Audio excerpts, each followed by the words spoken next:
k4sa.com para inscribir a tus hijos hoy. Good afternoon. I'm Robert Rivard, the editor of the San Antonio Report. Welcome to the 6th Annual San Antonio Regional Public Education Forum. Today's program is the future of higher education and workforce development. It's the third program in our series, the third and final one this year. The other two, which were staged in May and June, were filmed for future viewing. So we'll put a link to those in the comments section. And for those that missed those in May and June, you can go back and see them. And of course, today is being live streamed via StreamYard and on Facebook Live, and will also be available later for viewing. Thank you all to members of the audience that are here today, and in particular those of you that are members of the San Antonio Report, which we count on so much to underwrite our credible public service journalism here in the city of San Antonio. It's been 1 year since we changed the name of our organization from the Rivard Report to the San Antonio Report, and many people are renewing or joining as a result of that. And if you're in the audience and have never been a member, we invite you to take that step today. There'll be a donate button in the program that will be easy for you to access and use while you view. Well, let me start by thanking our sponsors before we get into the actual program. Our 2021 leadership sponsors, Mike and Louise Burke, who have been such a big force in supporting public education initiatives in San Antonio, as well as pre-K for SA. And our gold sponsors, the Gambrinus Company, that's Shiner Beer. They also underwrite the Shiner interns at the San Antonio Report, which has been a terrific program in partnership with St. Mary's University. Firstmark Credit Union, Schulman, Lopez, Hoffer, and Adelstein, LLP, and Idea Public Schools. And all of our silver and bronze sponsors for underwriting this year's three-part series in total, with all of the links to the recordings available on the San Antonio Reports events page. So I welcome you again, and welcome you to join us as members, and let's get right to the program. San Antonio is engaged now and for at least the next 4 years in the most ambitious workforce development and continuing education initiative in the city's history. It's almost impossible for the average citizen to keep up with all the programs already underway and those on the cusp of starting. So it'll be our job today with our panelists to make sense of it all for you, and we hope give viewers an appreciation of all that's underway on these fronts as part of San Antonio's COVID-19 recovery and resiliency plan. So let's meet our panelists right now. We'll bring them on with us. First is Alejandra Alex Lopez, an assistant city manager with the city of San Antonio. Alex, welcome. Thank you for being here today. Romanita Matta-Barerra, who is with SA Works. She's the chief workforce officer with them. SA Works, as all of you probably know, is part of Greater SATX, which was rebranded in July. It was formerly the San Antonio Economic Development Foundation, and now it's known as Greater SATX with some of its new initiatives that we'll hear about. Romanita, welcome. Happy to have you here.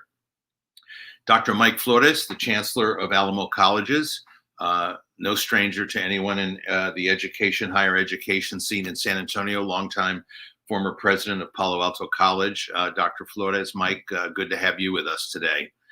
And Dr. Cynthia Teniente-Matson, president of Texas A&M San Antonio. Dr. Matson, good to have you with us today. There you are on campus. And finally, Lynn Barnes, the senior vice provost of strategic enrollment at UTSA, a position that Lynn came to 2 years ago after a long career at Texas A&M University in College Station. Lynn, it's good to have you with us today too. So Alex, you kind of heard my little kickoff there about all that's going on and all that's coming.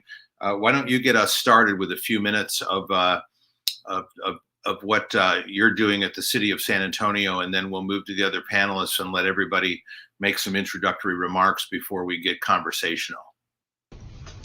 Perfect. Thank you, Bob, and good afternoon, everybody. It's a pleasure to be here and to share more about the workforce development efforts that the city is helping to coordinate. And I intentionally use that term because the fact of the matter is that We've realized the capacity that we have to truly serve in that convening role, in that coordinating role, and to support great local organizations and institutions that do amazing work. A year ago, with the onset of the pandemic and the impact to our residents from an employment perspective, we realized that there was a need for a quick action. And I'm remembering a phrase that was used a year ago when we were trying to design the quick recovery and response oriented programs. And if I recall correctly, Dr. Flores, it was the Coalition of the Willing. And it was really community organizations and higher ed institutions coming together and realizing this is our opportunity to help our residents pivot as necessary. We didn't know how long, and we still don't know how long the pandemic is going to impact a lot of employment opportunities in our community.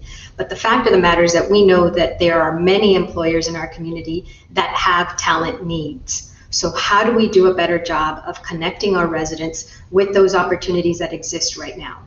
The traditional barrier has been the skills and the credentials and that background that is necessary. So the programs that we're launching are entirely geared towards bridging that gap, helping understand employers' needs, helping to make sure we can forecast those accordingly in coordination with them, and then bridging the gap to make sure our residents can have access to the programs that can help build those skills. So a year ago, we launched our Train for Jobs program, which was our recovery and resilience oriented, part of the recovery and resiliency plan that the city launched. It was $65 million that were geared to serve residents in need right now, whose employment was impacted by COVID, providing them skills, training, tuition assistance, support services, and a stipend while they're in training. And then following it up with placement services to help them access jobs. As that program is transitioning down, we are getting ready to launch our Ready to Work initiative, which is the voter-approved ballot initiative from last fall. That is more, has a bit of a longer term to it. Our latest figures indicate that we will be generating roughly $200 million over the course of time that we're going to be collecting those funds. And our first year budget for the program, which is we're in right now, is about $22.7 million. So this program will be a continuation in some way of Train for Jobs, but in some ways it's going to be somewhat different because there's going to be more components to it. There's going to be more opportunities as far as training are concerned. And there's an opportunity for new partners because we're actually in the middle of a competitive process right now to identify who those implementation partners are going to be with the city. So it's a very exciting time for us. We know that the need both from our residents and from our employers is still there. And we appreciate and are very cognizant of the opportunity, the great opportunity we have to actually bridge that gap between those two populations. And excited to work with partners to do so.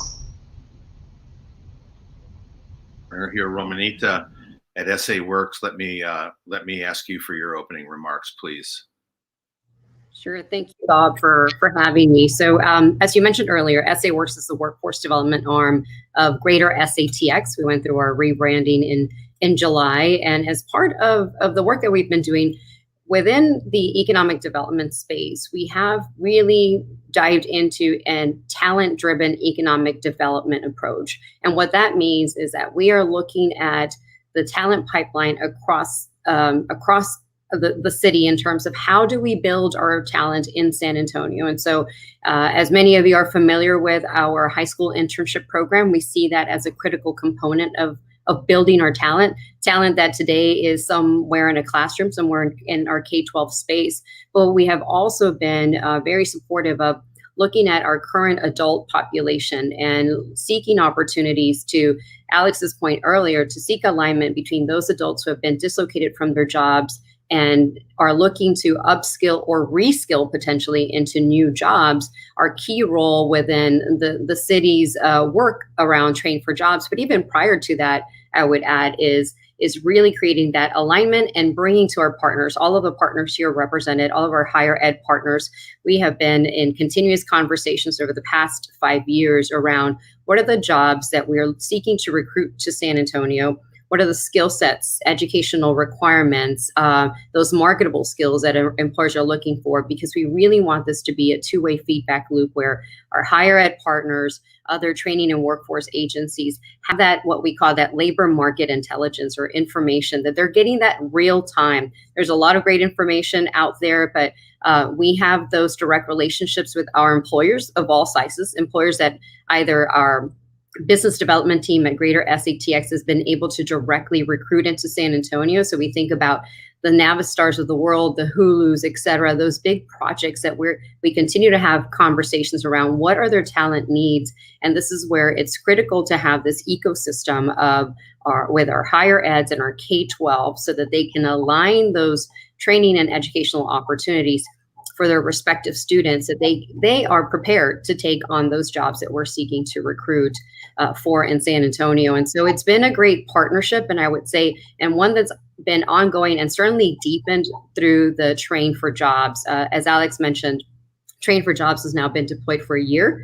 We are one of the partners in Train for Jobs, and our direct engagement there is employer engagement, getting those partners within Train for Jobs who are supporting dislocated workers real-time information. And we've gone above and beyond through even the development of a jobs platform where our training partners can access those jobs. And so we're excited about the future of what SA Ready to Work will also entail. And we stand ready and committed to continue to support our community with that business intelligence and connections. Thank you, Romanita. So it was 9 months ago that voters, overwhelmingly 77% of our voters, approved SA Ready to Work Proposition B, the 1/8 cent sales tax. But Dr. Mike Flores, even before the pandemic and of course that November vote, the Alamo Colleges had the Alamo Promise underway that had been developed prior to that and was picking up steam. So give us your perspective on the programs that you already have underway and what you'll be doing in the way of pivoting from the time of the pandemic going forward to be part of this collaborative effort that Alex described.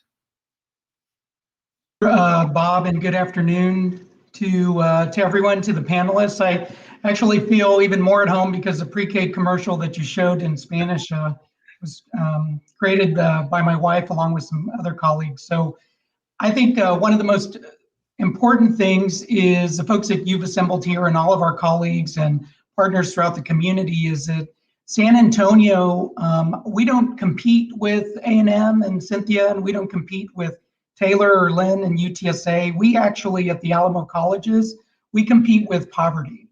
And I think that both poverty and specifically intergenerational poverty is one of the main challenges that we confront. And really being able to produce and have local talent is the other challenge that's intertwined with that. So Bob, as you mentioned, with the launch of Alamo Promise, we saw that a majority of our high school graduates within Bexar County were not going on to post-secondary education or going on to training. They were crossing the stage right at Freeman Coliseum, and they were not seeking an additional post-high school certification. So that's what Promise aimed to do, is really to address that by providing a no-cost education for individuals to enroll at any one of the Alamo colleges to be able to do that. And not necessarily an associate's degree, it could be a industry recognized certification as part of that. And I think as we move from Promise, we see what can be done by working together with others. And so we're fortunate to have worked with actually everybody. All of your panelists today were part of our work with bringing together Alamo Promise and conducting site visits, and we continue to work with each of the partners on the panel. I think Train for Jobs is a further recognition of that, and it kind of amps up that effort to create more local talent. And I think that is our challenge as a community, is how can we ensure that we retain existing industry? how can we ensure that we recruit additional industry and high wage, high demand sectors into San Antonio? And how can we produce local talent, whether they're 18 years old or whether they're a 38-year-old individual that's looking to upskill, most importantly, to be able to provide a living wage for themselves and for their family members. I think this is a game-changing time for the city of San Antonio and for our community. And if not now, then when? Well, that's exciting. Thank you, Mike. I want to go back to something Mayor Nierenberg, Ron Nierenberg, said at the time Proposition B passed, but he described SA Ready to Work as a program that would break, I'm quoting exactly here, break cycles of generational poverty that have held back San Antonio families and the San Antonio community for years. This is our effort to jumpstart the San Antonio economy to get folks back to work safely. And I hope that that will be something that we comment as we go along. Dr. Cynthia-Matson, certainly almost all of the students that you've welcomed to A&M San Antonio in your time have been first generation college students. And even before the pandemic, you launched some very innovative programming with area public school districts to improve that pipeline to A&M San Antonio for students that, as Dr. Flores said, were otherwise not considering higher education. So you've been at this before the pandemic, but yes, the pandemic's changed everything. So let me welcome you to the program. Well, thank you so much, Bob, for inviting me to be part of the panel and to be with so many of my colleagues and partners, as Dr. Flores and Mike had mentioned, and Lynn, I know will also address this. You know, it's really important that we think about the ecosystem, which is part of the narrative that we've all been sharing. And at A&M San Antonio, we see ourselves as an anchor partner for South Bexar County. And one of the initiatives that we had been working on pre-pandemic had really been this connection, kind of back to the ecosystem, with the 7 South Bexar County school districts, which for us includes Edgewood and swoops around to East Central ISD. And one of the things that we all were aware of before the pandemic were the health disparities, the income disparities, and the digital equity disparities. Now, throughout the pandemic, we have discovered that we cannot unsee this, that it's worse than we thought it was, and this is something that we now have to put all of our effort and attention to, which directly impacts what we're talking about with displaced workers. So A&M San Antonio has been joining in this very enormous ambition that our city has with our partners to really double down on some of the digital equity initiatives that impact South Bexar County and retraining and reskilling workers, individuals that are looking to work in the IT industry. And those are something that I think all of us have been working on, but we've been able to connect that partnership back with our districts, which really makes enormous sense. Like everyone on this call participating today, we recognize that we've all been co-living through this collective trauma. And thinking about, what Mike just said, if not now, when, and if not us, who? I think this is the significant vision that our community has to break down these barriers and to create opportunities that advance the ecosystem of all of our communities. Certainly, we are looking at the data extensively. All of us are on the call, and we'll talk more about the numbers and how we're addressing those numbers. But we're also rethinking curriculum. We're rethinking micro-credentials. We're rethinking what is high demand, what is high wage, and how do you move from one step to another.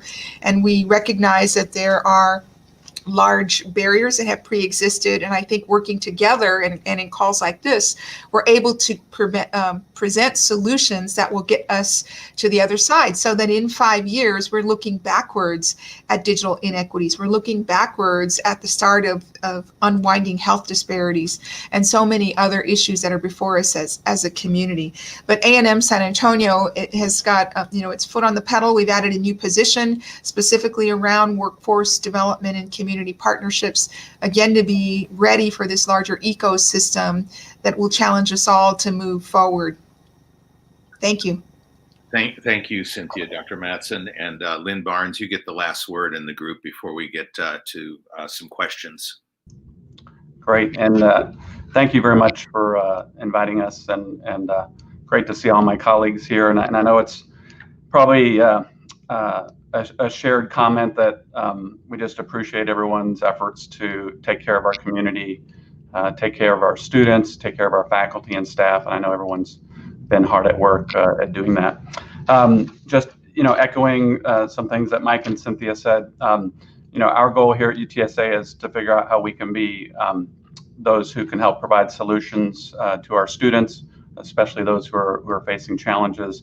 And as has already been said, looking to see how we can meet that demand that has been thrust upon us in the workforce, especially for those where education may have been part of their history, but maybe they weren't able to finish.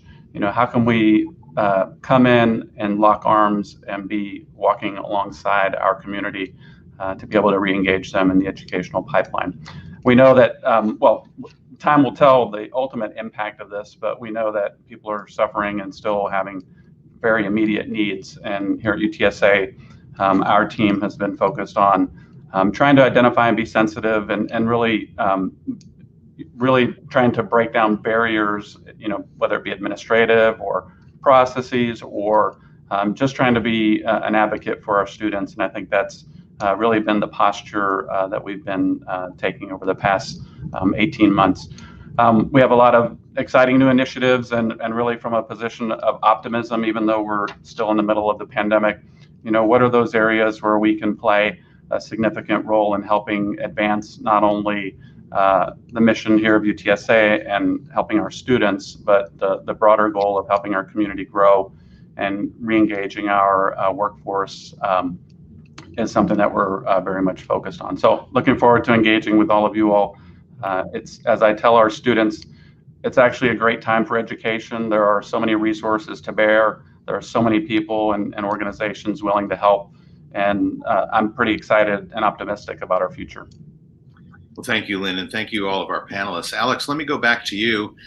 Lori Hall in our audience posed a question about the desperate need in our community for more people in the trades, construction industry, plumbers, electricians, masons, and other trades. And I certainly am aware of a growing number of open jobs in the healthcare sector. So there is this strange conundrum that not only San Antonio, but everyone across the country is dealing with, where a high number of people remain unemployed, and yet there's a high number of jobs out there that need to be filled. And I wonder from your perspective at the city, how you're dealing with that.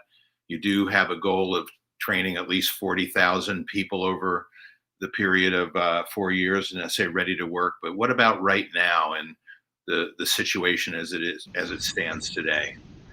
Absolutely. So what we're seeing right now is the fact that great partners have stepped up. One, our residents have stepped up and said they're interested in pursuing this training.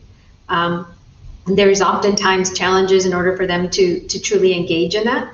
And at the same time, we want to make sure that they're making the right decision. In many cases, these are people that have had strong work experience, but the pandemic has impacted that.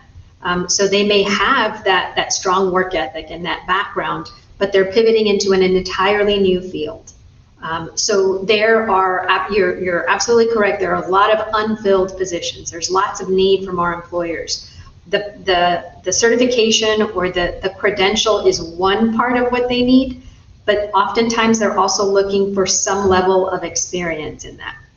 And that's where we're kind of seeing a little bit of a disconnect. Because in many cases, our residents are completely pivoting into a new field. And we have great partners that are helping them acquire those technical skills that they need to be able to move into that position. But then we're constantly having conversations with Romanita and her team about the fact that there's also the need to bridge that gap in experience, actual work experience in that field. And we've looked at on-the-job training opportunities. We're looking at internships and how that might also help bring residents that are participating in the program that exposure into those fields that residents or that employers are also looking for. So that's part of the connection that we have to also help facilitate. So a question, Romanita, for you, but then also for all of our academic leaders here is the message getting out? Are people enrolling in these programs? Are they tailoring their academic pursuits to ready ready jobs, quality jobs that are out there in the sectors that all of you have identified as being those that are creating the smart jobs? It may be too early to ask this question, but are all of these programs starting to work? So Bob, I would say yes. And so to elaborate on what Alex was saying, you know, when we kicked off, or when the city kicked off Train for Jobs, and those of us who are involved in that work, we were also in the midst of the pandemic. It was exactly a year ago in August. So we did kick off our employer engagement in a really bullish way. We actually were able to get about 16 plus employers who actually signed agreements to offer on-the-job training that then translated into over 160 job opportunities across different sectors. But the reality too was that at the time, to Alex's point, a lot of these individuals that had been most immediately impacted were individuals coming from leisure, hospitality, retail industries. And here we were asking them to pivot to an entirely different sector, to pivot to manufacturing, entry-level manufacturing jobs, or the skilled trades, or maybe even IT. So that training that was required is now what we're starting to see the fruition of that training with all of our partners here and other partners that are part of Train for Jobs SA is now really coming to a culmination. And I think those individuals are now ready to take on some of those jobs. We also have to be cognizant of the fact that we didn't have the accessibility of vaccines like we do today, or that those individuals also had school-aged children still at home. So there were a lot of life barriers, but training barriers as well. If we look at some of the city's data that's captured from all of the training partners, some individuals needed something as basic as high school equivalency training. So, you know, in addition to like a technical skill set, coding, et cetera, we're talking about just really basic needs. And so that's why I think folks have seen what they may perceive as a slow ramp up into direct job placement. But in reality, the intention of this program was also to reskill or upskill individuals into jobs and sectors that would provide economic mobility. And that takes time. But to Alex's point, I think a lot of those folks already come to the table with the good behavioral attributes that an employer wants, like a sense of responsibility. They've been on the job maybe at a catering company for 10, 15 years, but now we're asking them to pivot. And it's a big ask of individuals who are 10, 15 years into their work life. But that's why these conversations are so critical. And we're seeing the intentionality now of let's bring the employers into some of these training programs sooner so they can also understand that these individuals are coming with the right behavioral attributes, right mindset. But to Alex's point, they may not have the work experience. So how can we also help them gain some of that work experience by the on-the-job training or other opportunities so that they can be successful?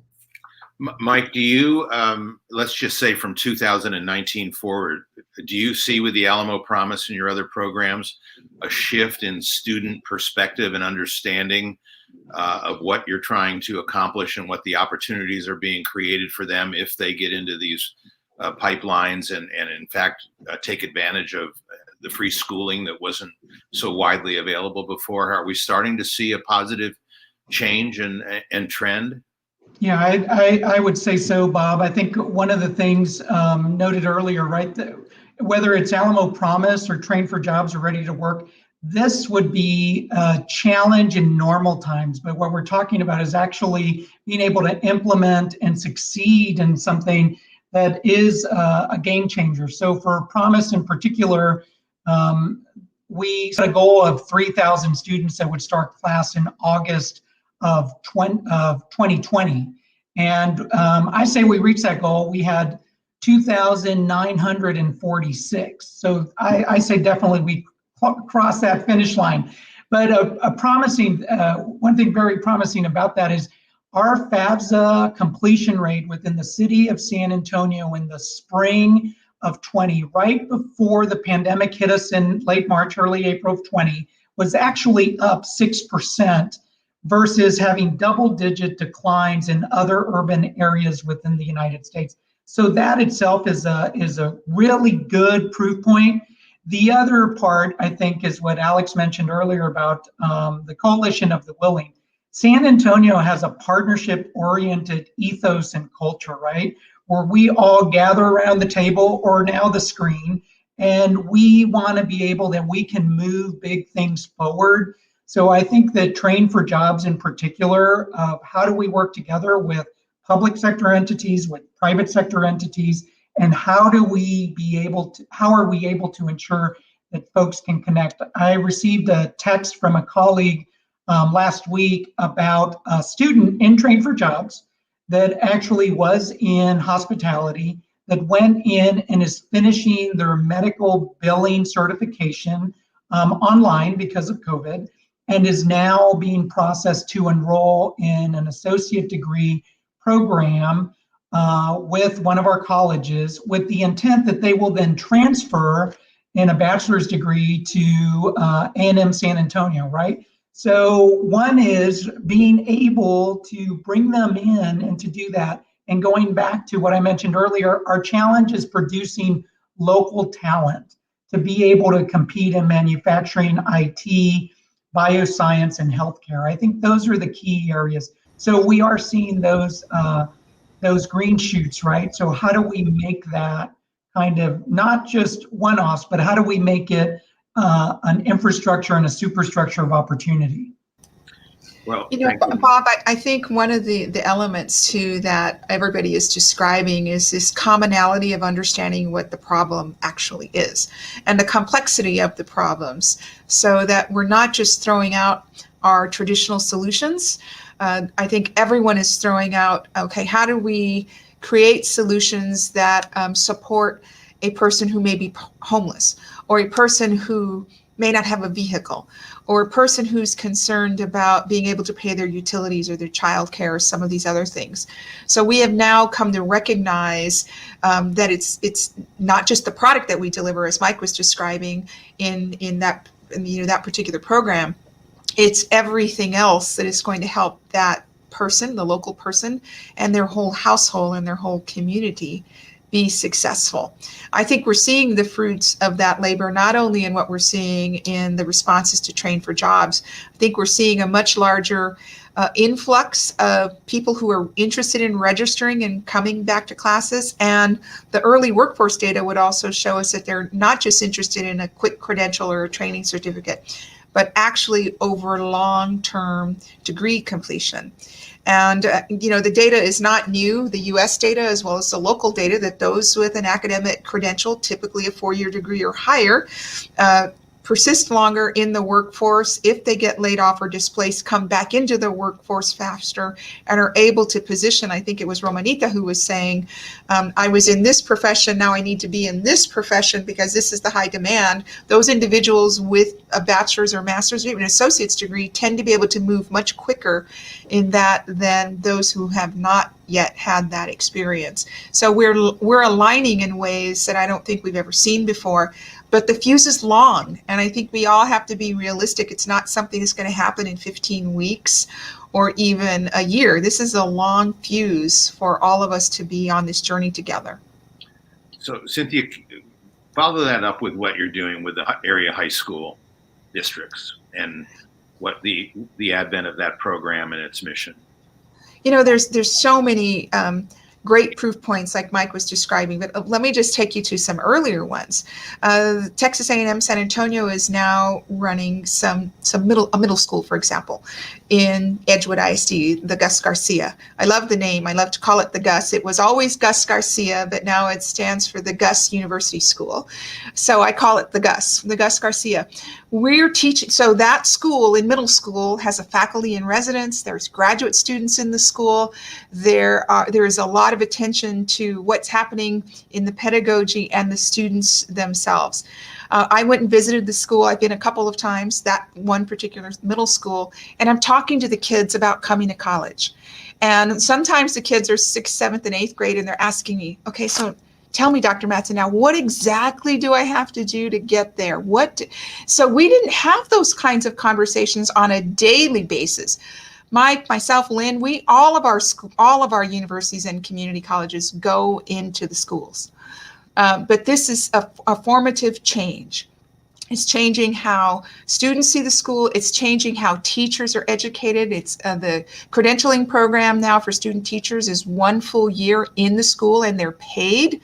So when we think about low-income first-generation students, and our business model requires them to have a semester of student teaching in which they cannot work or earn income, that's a barrier. And we want the best people in the classroom. And so now we can pay our best students to be 1 year, not 1 semester, in a credentialing program. So that's just one example amongst many. And the districts then have the first preview of whether they would like that student teacher to stay there. And if they don't happen to have an opening for some reason, they can go into another school. But we are then giving students that experiential learning. What is it like to teach in a community that might be low income, that may have other barriers? And we can tailor our instructional methodology and pedagogy to support those long-term needs. So again, the fuse is long, and there's lots of tentacles in these processes, but the Aspire network is making that possible within those 7 school districts. And I meet regularly with the superintendents and the principals about what's happening in those communities. It will be life-changing, Bob. It's a national story, and it is being told at the national level with 7 school districts in the way that we're working with them. Thank you, Cynthia.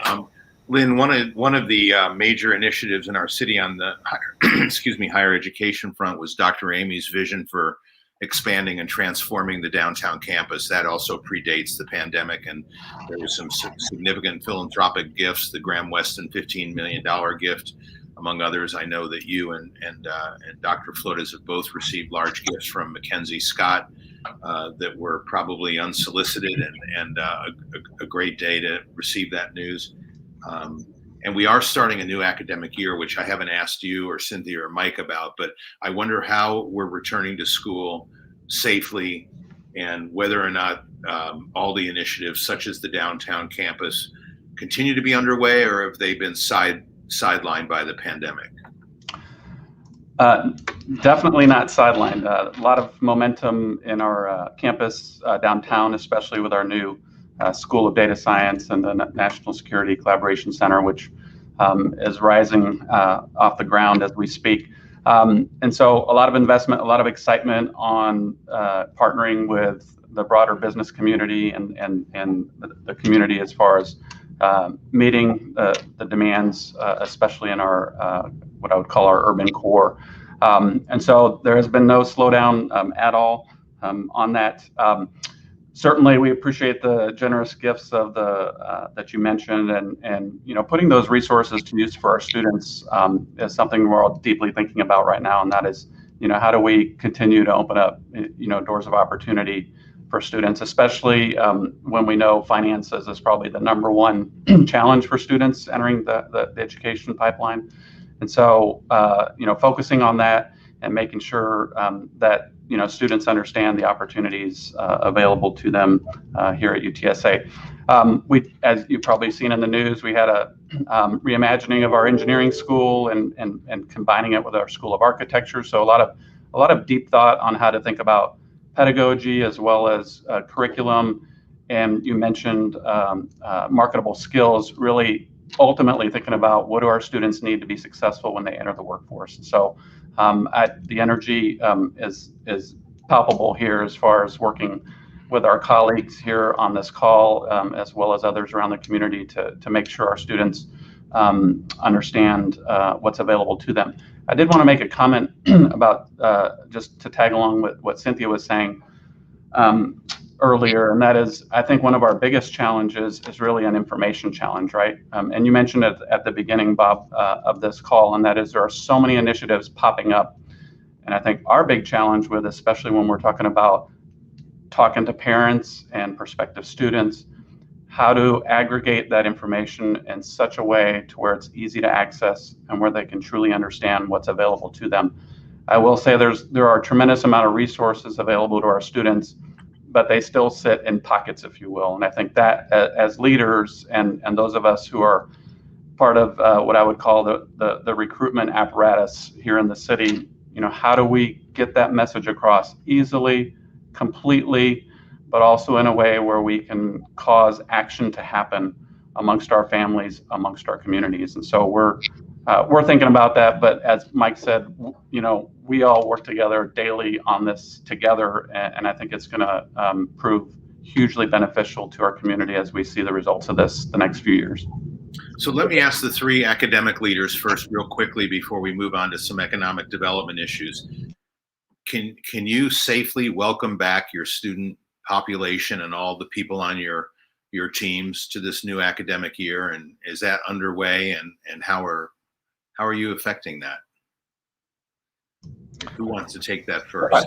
I'll just kind of continue here. So we are welcoming our students back.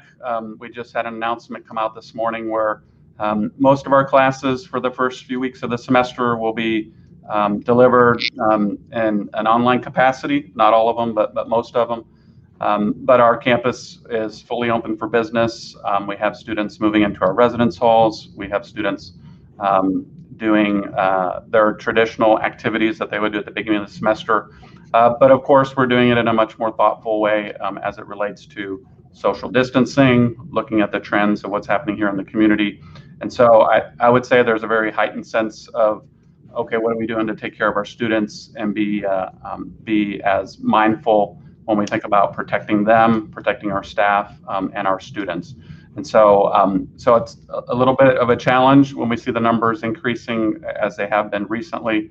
But I would say everyone has a deep commitment to doing as much as we can to make a full on-campus experience happen for our students here in the next few weeks. So I think, following Lynn, we too are putting our best foot forward in what we're calling CARES, a collaborative approach to reconnecting everyone safely. And what we're doing is we have a blended schedule. We are going to open as we would open on fall semester. We are doing in-person orientations. We're doing our in-person JAG Sync. We're doing our in-person freshman activities.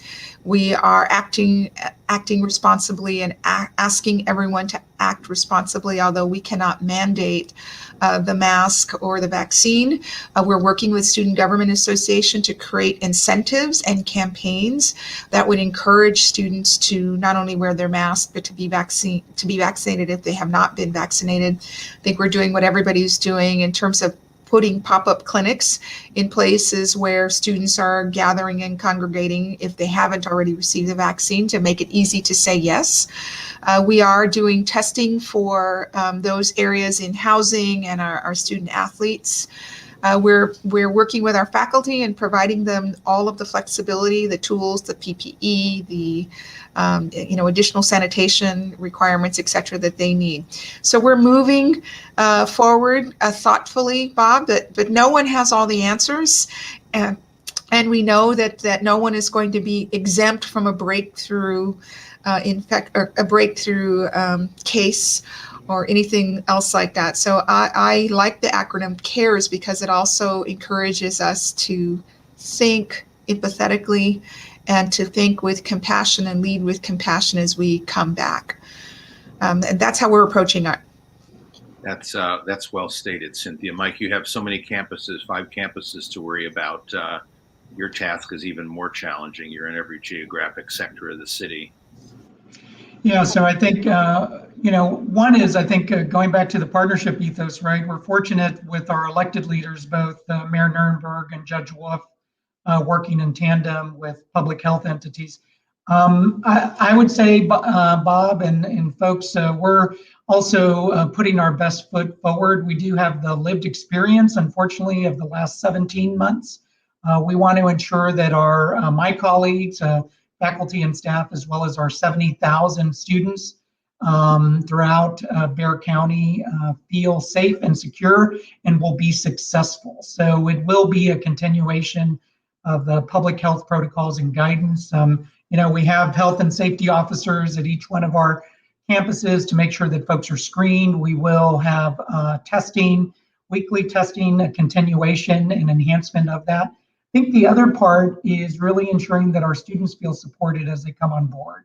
So whether that's on site or virtually, that they have wraparound services, mental health food, access to food, access to emergency grant aid, and other things that will allow them to withstand some of the challenges that have occurred in the larger community during the last 17 months. So we just want to wish everybody a successful start, just as we have with public K-12 and private K-12 students this past week, and that we're able to see RN through the Delta variant, at least the curve going down, and be ready for some normalcy. Yeah, You know, certainly. Bob, I would add that what we've seen, and I don't know what, Mike, what you and Lynn have seen, but we have seen students coming on campus now for all the pre-registration, pre-orientation things. They're being very thoughtful and conscientious. A lot of students are wearing masks, not everybody, but a lot of students are wearing masks, and they're practicing good hygiene practices as we can see or observe. So it gives me encouragement that our student body is actually very conscientious, not only for themselves, but their family members, and many that live in multi-generational homes, or if they don't live in a multi-generational home, they're connected very much to their multi-generational family and seem to be anecdotally embracing the idea of being safe, not only for themselves, but their family. And that gives me great hope about our youth and the students that are coming to our campus. I think the next 30 to 90 days will be a really important inflection point as we see whether or not we can come back to school from pre-K to higher ed and do so safely without there being further spread of the Delta variant and any other forms of the coronavirus. I want to switch to economic development a little bit. Of course, the anti-poverty aspect of this that all of you have talked about is so important for our city's future and lifting people out of the predicaments that they've been in for multi-generations. But on the economic development front, Romanita and then Alex, marketing the city as a place for employers to come, for companies to come, for companies that start here to stay here and grow here and not grow elsewhere. That's the big challenge you're facing. And for a long time, many decades, the rap on San Antonio compared to Austin or Dallas or other cities in Texas is that we lack the workforce, the educated workforce that can meet the demand for job growth. Is everything underway making your case easier to make to both companies that are looking to grow here and companies that are looking to come here? I know in the private sector where you've had a lot of support, Romanita, in converting to greater SATX and raising funds to initiate a whole new level of marketing over the next 5 years of the city. But how are you dealing with the perception issue that San Antonio has faced for so long, or the reality, whatever it is? A combination of both, certainly there, Bob. And I think, again, all of the folks on this call or representatives from these institutions and the private sector as well, but also our county and city leaders really weighed into the strategy that we are now finally deploying today, the all-in SATX. And it really helped us hone in on 3 key areas, right? Jobs, people, and place. So while I focus on people, we can't dismiss the place aspects. And that's also a part of, I think, what all of us here today are looking to ensure that San Antonio is a place through increased parks, access to culture, et cetera. Jobs is certainly what our team on our business development side is focused on. And I would say that what has been a key success point for our job strategy is also the diversification of the industries that we are targeting. So we are not putting all of our hopes behind just attracting IT or tech companies to San Antonio. The diversification of those industries that we have identified around IT, cybersecurity, manufacturing, bioscience, and military is also what's really critical for us to be successful and ensuring that we have a variety of industries where people can readily also plug in. Some of those sectors, I would say in particular, manufacturing as well as tech, and certainly the bioscience with healthcare being a subset of that, also have middle skilled job opportunities. So those jobs that may not require that 4-year degree, but certainly do require some sort of post-secondary certification or 2-year degree. And that's where I believe we can also be successful in to what everyone's key goal is here, ensuring that San Antonians are taking on those jobs. But to your point, the challenge continues to be there around educational attainment. Are all of the right things in place today? Absolutely. Our site consultants that are coming here to visit San Antonio representing a company know more about us than we know about ourselves, and we can't mess with the data, right? They know about that. They know about our educational attainment stats, et cetera. But I would say that it's not only what our higher ed partners are doing today, you know, certainly UTSA with the #1 cybersecurity program. The Promise program is an incredible opportunity. Folks are looking at that. That's a national, you know, it's based on a national program that lets an employer know that as a community, we're invested in ensuring that students have equitable access, and especially diversity. When they're looking at their talent pipeline, they're thinking of diversity within their jobs. And then obviously the work that we're doing at the K-12 level with even higher ed institutions like Teniente-Matson, taking on, supporting, you know, those school districts that have repeatedly been struggling on meeting those college readiness and goals that are so critical. I would say the way our school districts are responding with the PTech programs, which are industry aligned programs, the CAST models, which is a very similar industry led model, tells me that our ecosystem is really looking to address what has been that critical pain point of our community, and that is educational attainment and college readiness. So we are on the right track. It will not get, you know, done or fixed with the magic wand in 1 to 2 years, but I say that. And then certainly the investment with SA Ready to Work, because that is also looking at our current adult population. How do we reskill or upskill our residents to take on those high wage jobs? The reality is, while most companies may be thinking of recruiting or maybe bringing staff from the locations that they're relocating from, they want to ensure that they're able to recruit local talent. It is a cost savings to them. They know that they will stay longer. They won't leave their company and go back to wherever they're from. And so that's a critical opportunity for us as a community to really, economic competitiveness of our region is entirely dependent on our workforce readiness. Can I ask you or Alex, you might want to take the question. There's for a lot of various reasons we won't go into today, there's been a real out-migration from California of companies and individuals. Texas has been a real magnet for that, in particular Austin, but Dallas has done well. We've had some arrivals here, but the perception is we haven't been truly competitive with other Texas cities on that front. Do you think in the near term, let's just say 2 to 4 years, as that continues, that we will become more competitive? Or do you think realistically that the timeline for San Antonio to develop its workforce and education attainment levels is a much longer term proposition? I'm going to jump right into this one, Bob, because I would say we're not doing our job if we don't jump right into this, right? We can't wait. There isn't like a long-term timeline associated with that. We're really bullish about, again, working with all of our partners, providing them that labor market information around what's going to make us competitive. And I think we're taking all of the right steps today with our education and training partners, but also I would say with the work that Greater SATX is doing, right? We have increased, and that goes to the fundraising, right? Really increasing our marketing budget so that we can geo-target communities in the greater Silicon Valley and San Francisco to say, come to San Antonio. That takes real marketing dollars that we didn't have a year ago. I would say we didn't have 6 months ago. And we have now to also be able to market San Antonio. You know, Austin has been at this for a long time. I'll have to say they have the densification of IT talent that we don't. But a lot of that talent is also talent that's out of market talent that they've had to recruit from other cities. And I would say with our two-pronged strategy of growing and building our own talent, as well as, yes, potentially having to recruit talent that we don't have today, we're going to be in a really competitive space there. Alex, do you think the city is doing everything it can and should be doing to sell itself in that competitive marketplace that Romanita is talking about? I think there's definitely a lot more energy and focus being placed on that.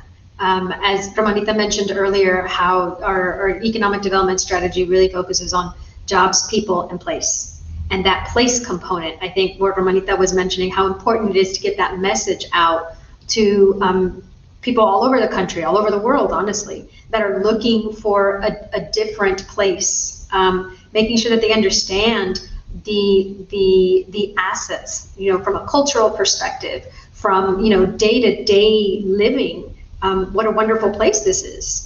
So I think we do a really good job of explaining and highlighting our community from a tourism perspective, from hospitality and convention perspective, but just as a place to live and work. This is also a great place, and I really appreciate how the economic development strategy for our community has a very strong focus, and one of our pillars is marketing the place component as an economic development strategy.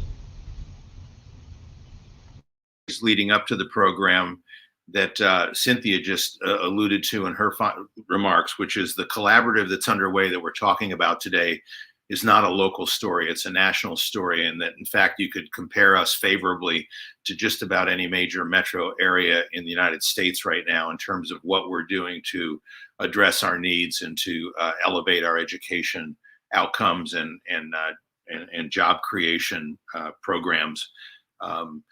Do people know that, or are we the only ones that know that? I think the story is getting out. I can tell you from individual situations where we're meeting with a prospect, with a company that's considering relocating or a company that's expanding. Most of our locals will understand that already. But when companies hear the Ready to Work story, it is very exciting for them. One, because they identify the fact that talent pipeline is going to be there for them.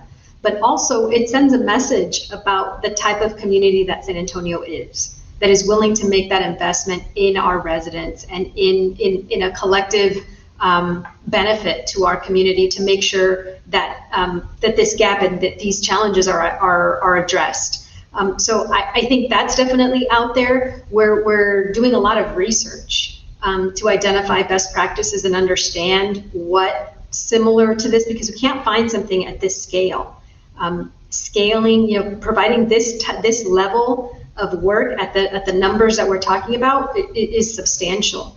But as we're talking to other people across the country and they hear what we're doing, it's definitely exciting. So the word is getting out, and we're very excited about it. So one of the best measures, question for our three academic leaders, is whether or not your graduates, whether at the 2-year level or the 4-year level, or even those getting advanced degrees, are they getting good jobs, and are you tracking that data? Can you respond in a confident way to what the outcomes are for today's graduates right now, particularly in this environment and economy? Anyone want to take that, Mike, Cynthia? Yeah, I'm sorry, I was dealing with trying to unmute myself over here. But one of the things I think, if we look at state data, so as a performance metric for us, right? So 85% of our students are either placed in employment or continuing their education because we're providing the first 2 years for us. I think the other part is being able to place someone in employment. We've seen different models nationally. Of course, we see the value of OJT and for Train for Jobs and now Ready to Work. We will this year actually start to place 1,000 students in addition to the 1,000 we place. So 2,000 of our students directly into the workplace. Our board just approved that last week. So combining what they're studying, right? The praxis between theory and then application. Many of our students don't have what we call that social capital to make that connection, particularly as first-generation college students. So we have what we're calling an earn and learn program to place a total of 2,000 students directly into the workforce in those sectors they're pursuing. So that will parallel and be combined with their studies to be able to do that. So I think that is also attractive to be able to do that for our students who often don't have that opportunity, as Cynthia mentioned earlier with those student teachers, right? Not only to sacrifice the time to take a semester, but to be able to have the fortunate opportunity to have one full year. And so we want to be able to do that at scale for 2,000 of our students and provide them with that economic mobility. What about our 4-year graduates right now, Cynthia and Lynn, coming into this economy and social situation? Well, I would say that anecdotally, what I'm seeing from like our May graduates, that many of them are looking for time off, which has been really interesting because we've never seen that. It's always a race to who's going to get the best job or who's going to get the best entry pay. And there's a lot of burnout going on, that a lot of, just like I said earlier, everything that's gone on the last 18 months, that we find that our students are asking to sit out for whatever reasons. Though that's anecdotal. From the hard data, the state data, like Mike was referring to, we see a steady increase in student wages going up. So students, their first job, their wages are higher than the class before them, and we're seeing those wages continue to go up in the 3 and 5 year mark, as you would expect to see. So those are trends moving in the right direction. We're seeing a greater number of our students having experiential learning opportunities while they're in college. So at the time that they graduate, our number of internships has increased tremendously for all of our students, especially those that come in as first time in college students. But for our transfer students as well, we're very focused on making sure every student has at least one internship opportunity or a service learning opportunity in their curriculum. So I would say, Bob, we are absolutely seeing the trends moving in the right direction for employment of our graduates are not going without work unless they want to. Lynn, your view? Yeah, very similar to Cynthia, and of course a lot of this is self-reported data from our graduates as far as their placement and the rates that we track, but still very positive for those who are getting out with their degree.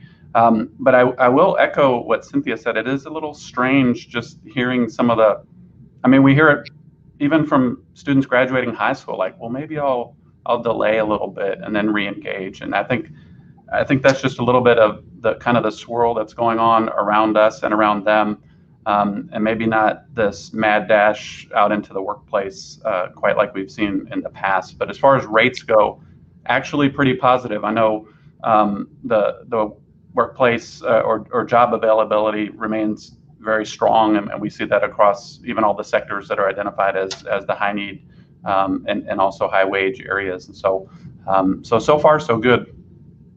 Well, I appreciate you both bringing up the psychological impact of the pandemic, which I think is going to be something we study for years to come. It doesn't show itself in the statistics that become mind-numbing, but certainly here at the San Antonio Report, I know we asked extraordinary things of our colleagues here over the course of the pandemic, even as they were dealing with their at-home issues, their family issues, and there is burnout and there is fatigue, and we're coming back to work, but at the same time, work's not the same as it was when we left, and I suppose campus won't be the same as it was when we last were all there on 2019 or whatever, but I think that's a really important element for everybody to keep in mind as these programs move forward. We're down to the last 10 minutes of our program, or a little bit less, and I want to give each of you some time after hearing your colleagues today to just reflect on what things look like going forward. And Alex, you were first earlier in the program, and I'm going to ask you first to take a couple of minutes and go around the panel and let each person do that before I thank everyone for participating today. And I know I haven't gotten to all the questions that people put into the comments area, and I know several of you have put links to your own individual programs that are part of this growing ecosystem that we've been talking about. I appreciate that, and we will continue to share those, but let me, Alex, turn back to you. Thank you, Bob. And I'll close with saying that we appreciate the opportunity to learn and to co-create this program with community partners and stakeholders that are very much helping to inform this work. I think, I know our current program, our Train for Jobs program, has definitely taught us so much from the traditional things that we knew about workforce development and how it changes, in the middle of a pandemic. And there were so many things that we thought we knew what we needed to do, but the flexibility and the creativity that everybody has demonstrated, I think, has a lot to do with why I'm really excited about seeing this partnership continue and seeing us continue to move forward. I think there's so much potential here, and there's so much commitment, which I think those two together are really going to help set the foundation for a very, very successful program. I appreciate the term, I think, Dr. Matson, the long fuse. It stuck with me already because so many of us came into this work a year ago thinking we're gonna retrain people, and there's gonna be the jobs that we already know are there, and it's gonna quickly be a match. And the fact of the matter is that that's not the way it is during normal situations, and that's not the way it was during the pandemic. We need to make sure that we take the time to understand what employers need, and that we understand what is truly in the best interest of our residents and their particular situations and circumstances to make sure that we promote their success. So understanding that long fuse and being patient is critical, and I appreciate everybody's support and patience as we continue to learn through this process and to best serve our residents. Well, thank you, Alex, for being with us today. And Romanita, I have gone more than an hour without bugging you about any of the top secret negotiations that you're involved in. I haven't asked you whether Elon Musk is really going to build a 10-mile tunnel in our city or what you know that we don't know, but look out over the horizon for us. What's coming? It's about to say, well, let's keep it that way, Bob. Let's keep it a secret until it gets all done. I think it's not only what's coming, but what's here. And, we are so excited in the rebranding of Greater SATX.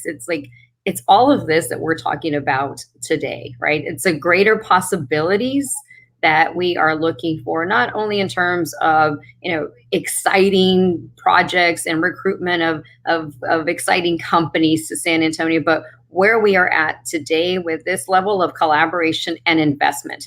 Key investments, certainly, as I mentioned earlier, we need to invest in promoting San Antonio. We're the biggest champions and cheerleaders. I know everyone on this panel feels the same way, but we need to let others outside of San Antonio, across the country and across the globe, know what a fantastic city we are, what a great community of hardworking people. And so that critical investment to promote Greater SATX is here, and we're excited about that.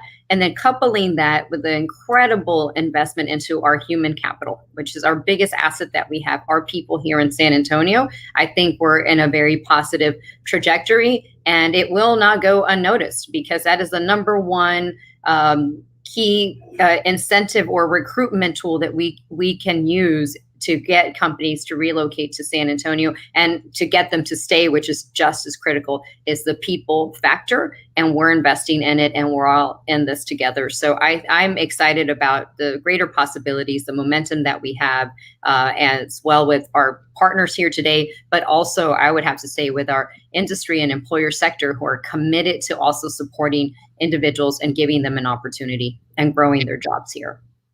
Thank you, Romanita. Mike, as your new academic year kicks off. Yeah, I think as we begin classes in a week and a half on the 23rd, we just want to wish everybody a successful start to the semester. I think for our 70,000 students, what they come to us at any one of our colleges is for a better life. They want to be able to provide for themselves and for their families. They want to be part of the American middle class. And I think that oftentimes, more than not, that is through earning a credential. And that could be a micro-credential or a badge. It could be an associate's degree, a bachelor's degree plus. But I want to wish them the best, and my colleagues as well, as we know that we haven't gotten past COVID with a new variant. But I think what we also look forward to is actually being able to provide more opportunity to our friends, family, and neighbors.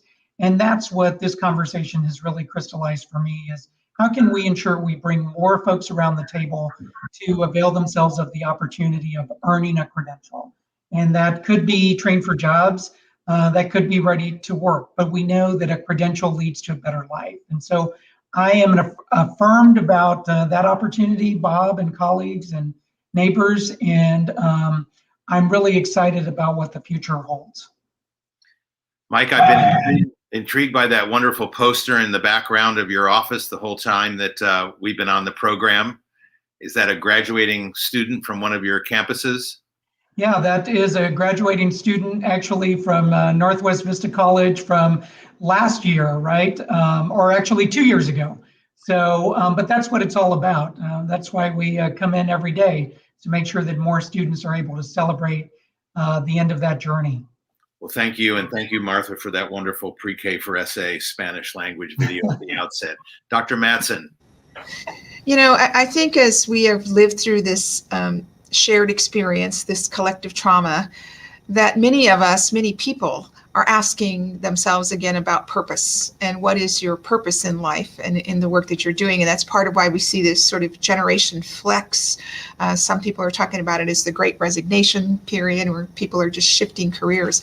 And I think for us at Texas A&M San Antonio, and for myself, you know, we really understand our purpose is to help people change their lives, wherever they may be at whatever point that they enter. And last summer, summer of 2020, the Texas A&M University system created a $100 million scholarship to help retain talent in Texas and to ensure that our universities and our classes look like those of our community. And we've taken our share of that scholarship and reinvested it back into our Aspire districts, our 7 schools and others. And we're really focused on rewards and recognition for the top 10% students in those schools and the top early college high school graduates, knowing that they have a place to come at A&M San Antonio with a full ride on their tuition. But we're also seeing a lot more partnerships. We're creating an honors program, and we're looking at targeting that specifically for our transfer students that come to us from the Alamo colleges, that those would be the first individuals who would receive those full scholarships. So there's a lot of opportunities today and into the future to rethink about partnerships and to rethink the degrees that we're offering and to adjust our curriculum. And that's hard, and it takes longer to meet all of the continuing and much more accelerated demands in the marketplace. So I'm delighted also to be here with my partners, my collaborators, and to be part of the community. And hopefully that we will all be part of the solution. As I said earlier, that when we're looking back 5 years, we're going to have a different community and different workforce that we're looking and embracing in our rearview mirror.